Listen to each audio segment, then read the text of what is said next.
शेतकरी मित्रांनो, ऊसासाठी शुगर कॅन 1 NPK 1034 हे खत का वापरले पाहिजे?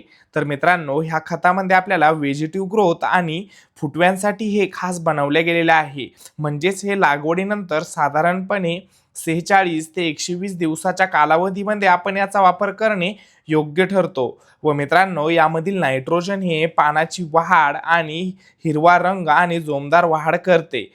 यामधील फॉस्फरस हे मुळे मजबूत आणि फुटव्यांची संख्या वाढवते आणि अन्नद्रव्य शोषते. व मित्रांनो, यामधील पोटॅश हे ऊसाची जाडी वाढवते, रोगप्रतिकारक शक्ती वाढवते आणि साखरेचे प्रमाण सुधारते. व मित्रांनो, झाडाची एकूण वाढ सुधारते, पिवळेपणा कमी होतो आणि 11 किलो एकरी याचा वापर करायचा आहे.